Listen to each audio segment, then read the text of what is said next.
Hello, good morning students.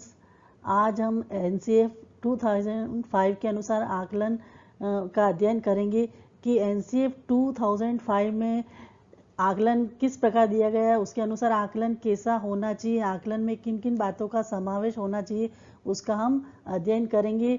NCF 2005 में शैक्षणिक उद्देश्य, शैक्षिक अनुभव संगठन और आकलन आदि मुद्दों का विस्तार से वर्णन किया गया है।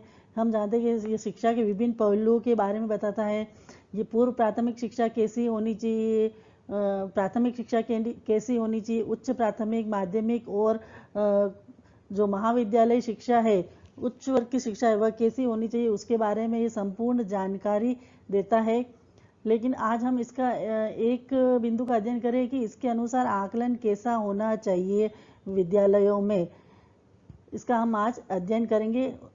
इसमें जो हमारा फर्स्ट पॉइंट है हमारा आकलन का उद्देश्य, दूसरा हमारा है शिक्षा के क्रम में आकलन, तीसरा है आकलन की रूपरेखा और उसका संचालन, चौथा है स्व आकलन और प्रतिपुष्टि, और पांचवा है हमारा लास्ट विभिन्न चरणों में आकलन कैसा होना चाहिए, जैसे पूर्व प्राथमिक में कैसा होना चाहिए, माध्यमिक में कैसा होना चाहिए, उच्च माध्यमिक में कैसा होना चाहिए, उसका हम अध्ययन करेंगे।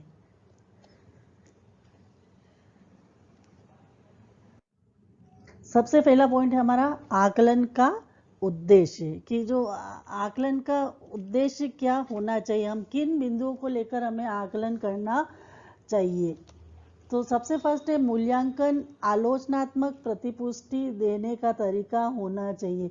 मूल्यांकन ऐसा होना चाहिए जिससे छात्र को पक्ष विपक्ष के सभी के बारे में सोच सके, जो पढ़ा रहे हैं उसके लाभ हानि के बारे में सोच सके, और जो मूल्यांकन से विद्यार्थियों को क्या फ़ायदा हुआ, क्या नुकसान हुआ है, उन्हें कहाँ क्या सुधार करने की आवश्यकता है, उसके अनुसार आकलन होना चाहिए। एक शिक्षक के कार्यों का भी आकलन हो जाए कि शिक्षण ने जो गतिविधियां अपनाई है वो अनुकूल है या नहीं है, और छात्रों का भी हम इसमें आकलन करेंगे। तो मूल्यांकन आलोचनात्मक प्रतिपुष्टि दे शिक्षक और छात्र दोनों की, तो इस तरह का आकलन होना चाहिए। और दूसरा इसमें बताया गया है कि वर्तमान परीक्षाएं प्रगति की संपूर्ण तस्वीरें नहीं खींचती है। मतलब कि जो वर्तमान जो हम परीक्षा लेते हैं उससे हमें संपूर्ण जानकारी नहीं मिलती है, वह तो केवल कुछ ही योग्यता को मापती है, बल्कि विद्यार्थी के सभी पक्षों के बारे में जानकारी नहीं देती है। तो आकलन ऐसा होना चाहिए कि विद्यार्थी के व्यवहारिक और सैद्धांतिक दोनों ही पक्षों की जानकारी मिले। फिर शिक्षक को पढ़ाने से पहले पूर्व तैयारी करनी चाहिए। शिक्षक जो भी पढ़ा रहा है उसे पढ़ाने से पहले पूर्व तैयारी करके ही कक्षा में जाए। फिर शिक्षक को विद्यार्थियों की उपलब्धि की विभिन्न जानकारी इकट्ठी करनी चाहिए।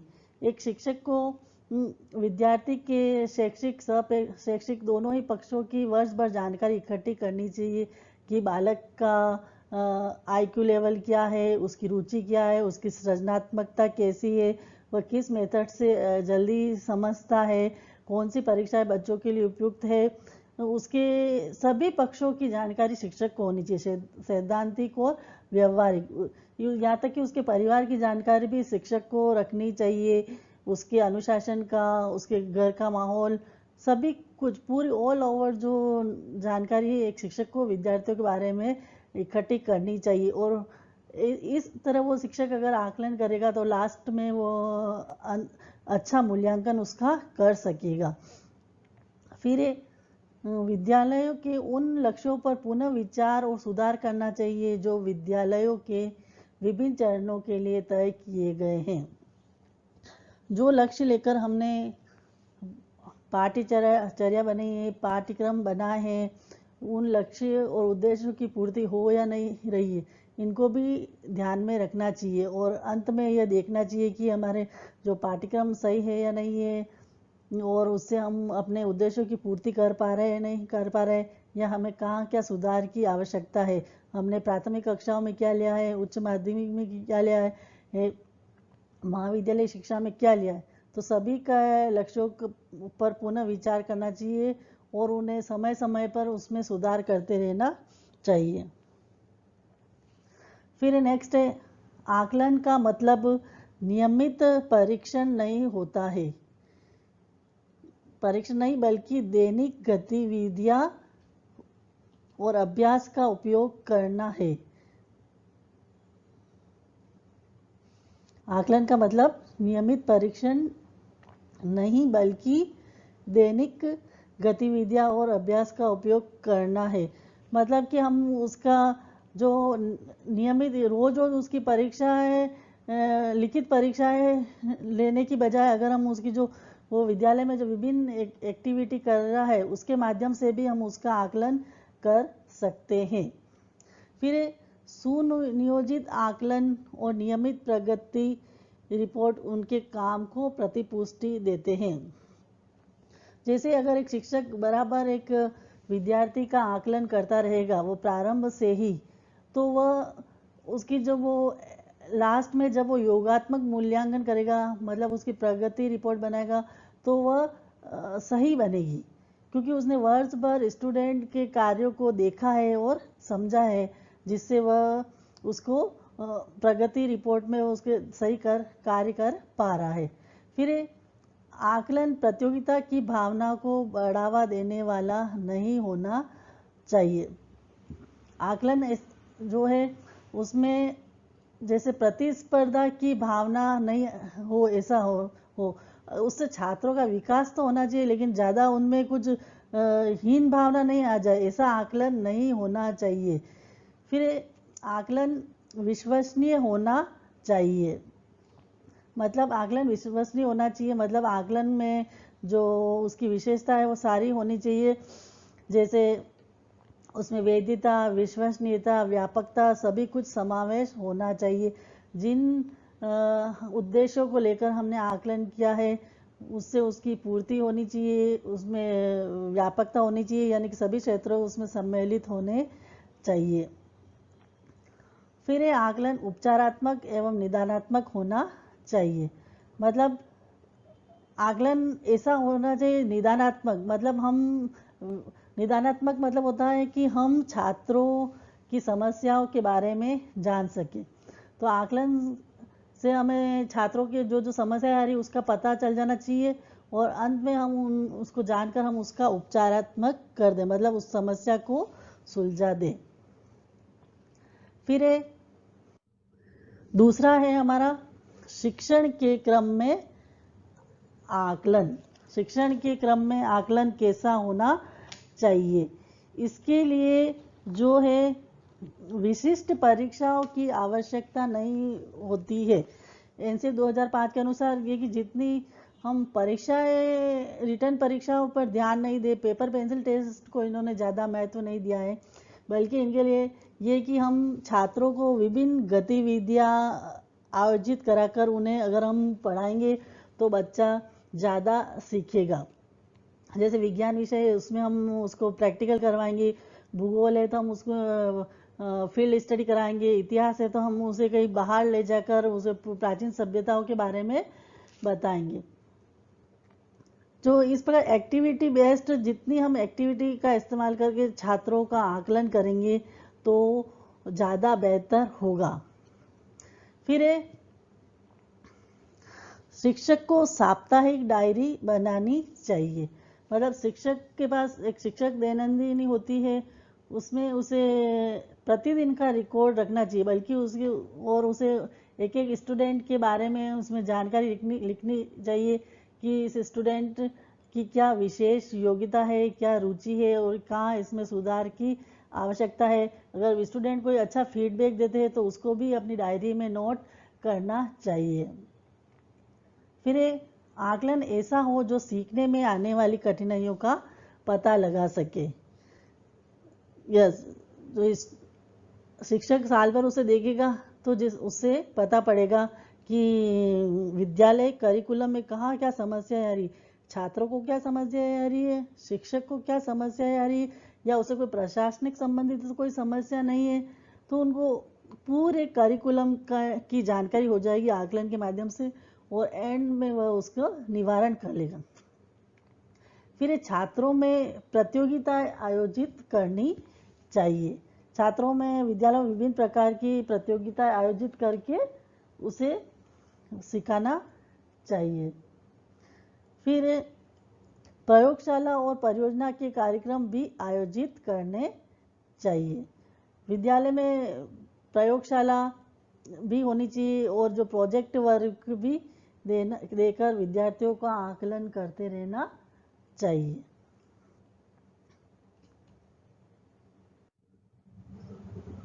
फिर तीसरा है हमारा आकलन की रूपरेखा और उसका संचालन, कि आकलन कैसा होना चाहिए, फिर उसको कैसे लागू करना चाहिए। आकलन और परीक्षाओं को विश्वसनीय होना चाहिए। हम कभी भी परीक्षा प्रश्न निर्माण करते हैं तो उसकी कुछ विशेषताएं होती है, उसमें वैधता होती है, विश्वसनीयता होती है, विभेदकता होती है, व्यापकता होती है। तो आकलन और परीक्षाओं में इन बातों का ध्यान रखना चाहिए कि हम जो आकलन कर रहे हैं वो सही है या नहीं है, जिस उद्देश्य को लेकर आकलन किया जा रहा है उस उद्देश्य की पूर्ति हो रही है या नहीं हो रही है, या उससे जो हम छात्रों का जो जानना चाह रहे हैं वो जान पा रहे हैं या नहीं जान पा रहे हैं। और विभेदकता मतलब कि जो छात्र के स्तर का पता लग जाना चाहिए कि छात्र किस स्तर का है, छात्र एवरेज का है, मध्यम का है या निम्न का है, या उसका आईक्यू लेवल अच्छा है या प्रतिभाशाली है, या कुछ शारीरिक रूप से उसमें कुछ कमी है। तो आकलन की और परीक्षाओं को विश्वसनीय होना चाहिए, उससे उनकी सही सही जानकारी मिले, ऐसा आकलन और ऐसी परीक्षाएं होनी चाहिए एनसीएफ 2005 के अनुसार। फिर परीक्षाएं पाठ्य पुस्तक के ज्ञान तक ही सीमित नहीं रहनी चाहिए।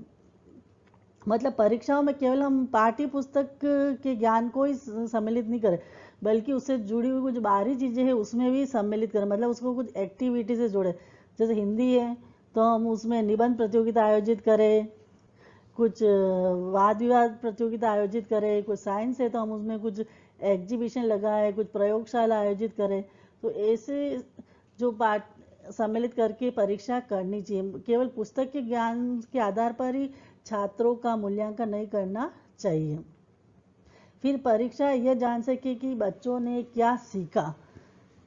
परीक्षा छात्रों के वर्ष भर के कार्य को जांच सके कि बच्चों ने वर्ष भर क्या सीखा है, सैद्धांतिक और व्यवहारिक दोनों ही पक्षों में।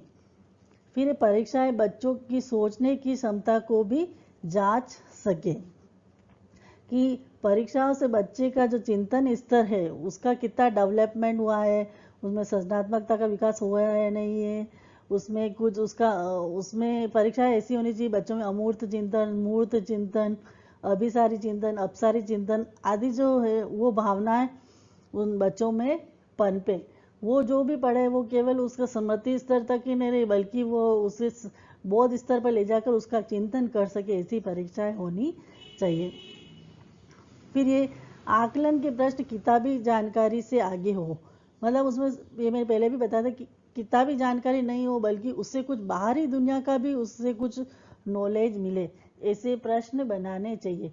सिर्फ पुस्तक के ज्ञान पर ही प्रश्न नहीं होने चाहिए, बल्कि सैद्धांतिक और व्यवहारिक ज्ञान पर भी होने चाहिए, और बाहरी ज्ञान मतलब उसे कुछ जनरल नॉलेज बढ़े, ऐसे भी प्रश्न होने चाहिए।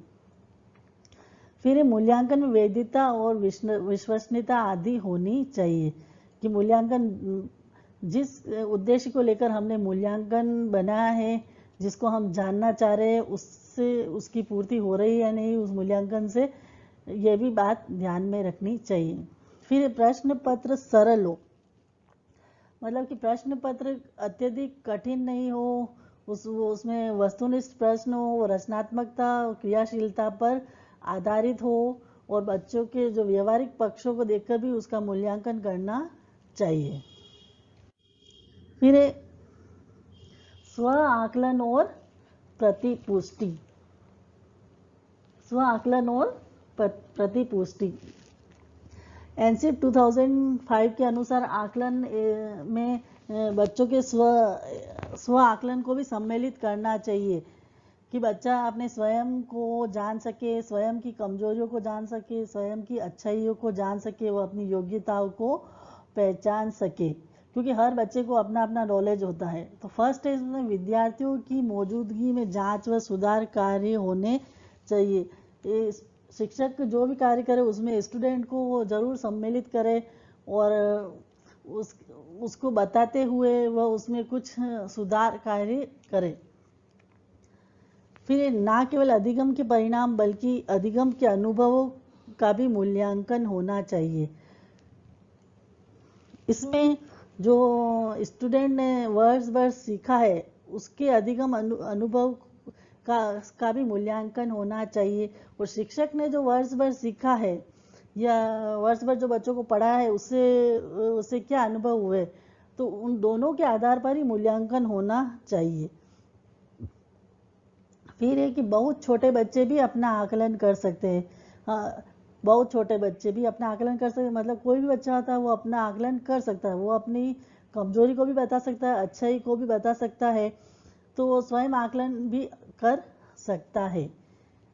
फिर बच्चे को उसकी क्षमता के अनुसार सीखने का मौका दे। एनसीएफ 2005 के अनुसार बच्चे में जो योग्यता है, जो उसकी रुचि है, जो सृजनात्मकता है, उसके अनुसार ही बच्चों को सीखने का मौका देना चाहिए, उनमें कोई ज़्यादा बंदिश नहीं लगानी चाहिए।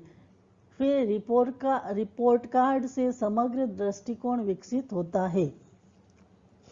जो प्रोग्रेस रिपोर्ट बनती है उससे एक समग्र मतलब पूरे ही तरह से बच्चों की जानकारी हो जाती है, उसके सैद्धांतिक पक्ष और व्यावहारिक पक्ष की। उसमें बच्चों को ग्रेड वगैरह देने का प्रावधान भी किया गया है।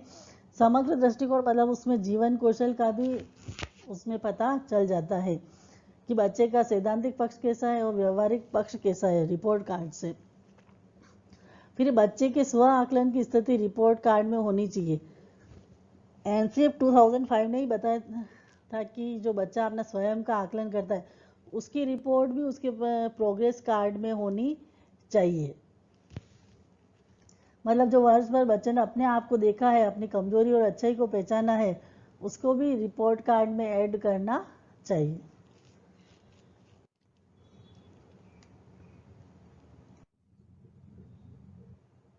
हाँ, फिफ्थ है हमारा विभिन्न चरणों में आकलन।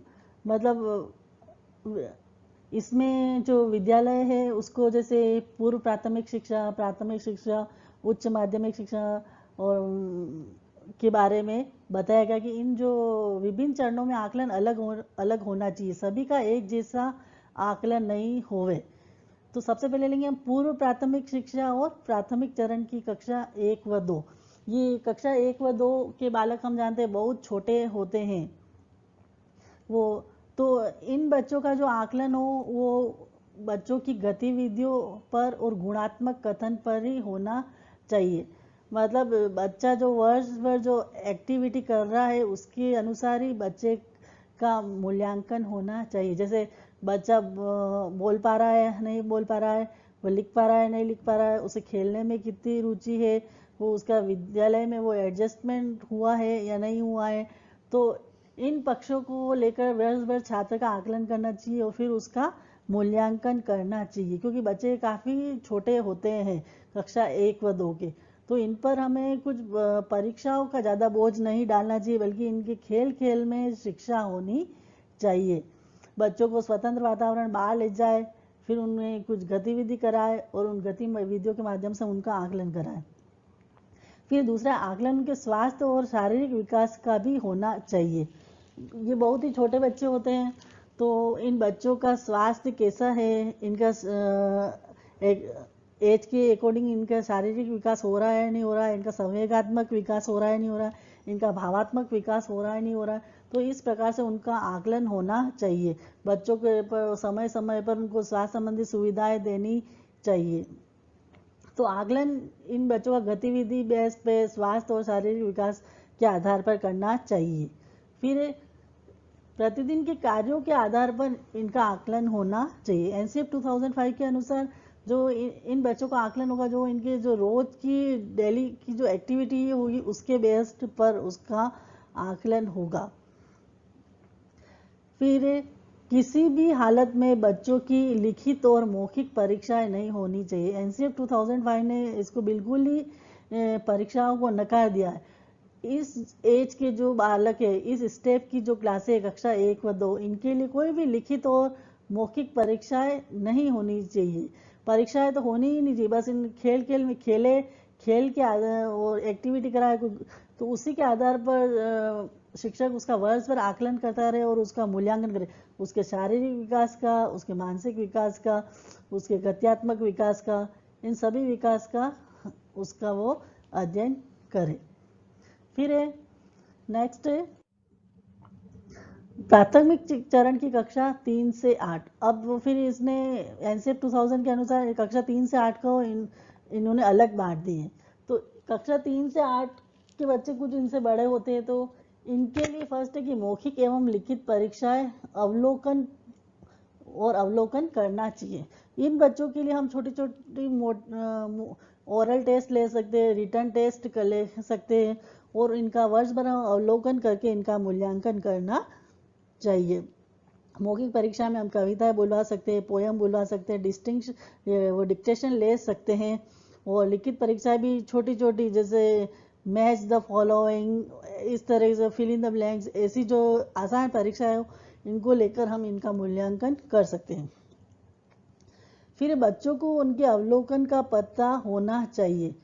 एनसीएफ 2005 के अनुसार जो है कि बच्चों को भी ये पता होना चाहिए कि हमारा जो है अवलोकन किया जा रहा है, लेकिन इसका भय उनमें नहीं डालना चाहिए कि आपकी ये परीक्षा हो रही है।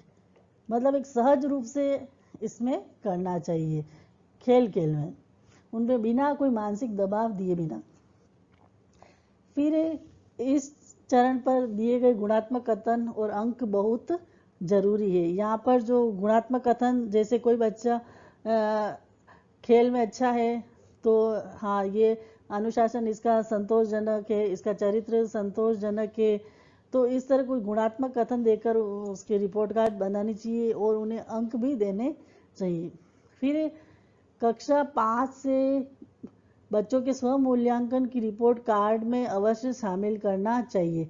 बच्चों का स्वयं मूल्यांकन करने के लिए भी कहना चाहिए और उसकी रिपोर्ट भी प्रगति पत्र में शामिल करनी चाहिए।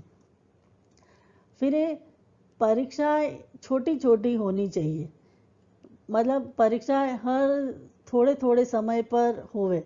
एक साथ बच्चों पर परीक्षाओं का और पाठ्यक्रम का भार न डाला जाए जिससे वो कोई किसी मानसिक दबाव में आ जाए और परीक्षा से भयभीत हो जाए। परीक्षा जैसे प्रतिदिन हो, साप्ताहिक हो, मासिक हो, तो ऐसे छोटे छोटे भागों में बांटकर, रचनात्मक कार्यों में बांटकर उनकी परीक्षाएं होनी चाहिए। फिर कक्षा 7 से सत्रीय परीक्षाएं शुरू होनी चाहिए। इनके जो छोटे मोटे जो बच्चों को जो प्रोजेक्ट वर्क या परीक्षा है वो करानी चाहिए, जैसे फर्स्ट टेस्ट, सेकंड टेस्ट आदि। फिर रिपोर्ट कार्ड में स्वास्थ्य और पोषण की भी टिप्पणी होनी चाहिए। कक्षा 3 से 8 के भी बच्चे छोटे ही होते हैं, तो इनकी भी स्वास्थ्य की रिपोर्ट और पोषण दोनों की जानकारी इनके प्रोग्रेस रिपोर्ट में देनी चाहिए। बच्चे का स्वास्थ्य उन्नत है या नहीं है, या उसे कोई बीमारी है तो नहीं है, जो भी वो उसकी जानकारी भी प्रोग्रेस रिपोर्ट में अवश्य देनी चाहिए। फिर एंड में माध्यमिक तथा उच्च माध्यमिक चरणों में कक्षा 9 से 12 इनमें जो है आकलन परीक्षा और परियोजना की रिपोर्ट पर आधारित होना चाहिए। एनसीएफ 2005 के अनुसार इनकी जो परीक्षा है वो हम लिखित ले सकते हैं। उसको हम निबंधात्मक प्रश्न, ऐसे बड़े प्रश्नों को देखकर भी छात्रों का मूल्यांकन कर सकते हैं। उनको कोई प्रोजेक्ट वर्क देकर भी हम उनका वर्ष भर उसका आकलन करके और उसका मूल्यांकन कर सकते हैं। फिर बाकी विषयों का आकलन, अवलोकन एवं मूल्यांकन द्वारा किया जाना चाहिए। जो शैक्षिक के साथ जो सहशैक्षिक कार्यक्रम होते हैं उनका मूल्यांकन इनका अवलोकन के माध्यम से करना चाहिए, जैसे जीवन कौशल है, सामाजिक कौशल है, भावात्मक कौशल है, ये इनका भी मूल्यांकन होना चाहिए, और इनका मूल्यांकन हम अंकों एवं ग्रेड में न देकर बल्कि अवलोकन के माध्यम से करना चाहिए। A grade, B grade, C grade इस प्रकार से देनी चाहिए। फिर नेक्स्ट है, रिपोर्ट में विद्यार्थियों के विभिन्न कौशलों, ज्ञान के क्षेत्रों और प्रतिशत के अंकों के बारे में विश्लेषण होना चाहिए। इनकी जो हम प्रोग्रेस रिपोर्ट बनेगी उसमें जीवन कौशल से संबंधित सभी कौशलों की जानकारी होनी चाहिए और उसको अंकों एवं ग्रेड में देना चाहिए, तभी बच्चे का मूल्यांकन हो सकेगा। तो विद्यार्थियों, आज हमने एनसीएफ 2005 के अनुसार आकलन कैसा होना चाहिए, आकलन कैसे करना चाहिए, फिर उस आकलन के आधार पर मूल्यांकन कैसा होना चाहिए, उसका अध्ययन किया। धन्यवाद।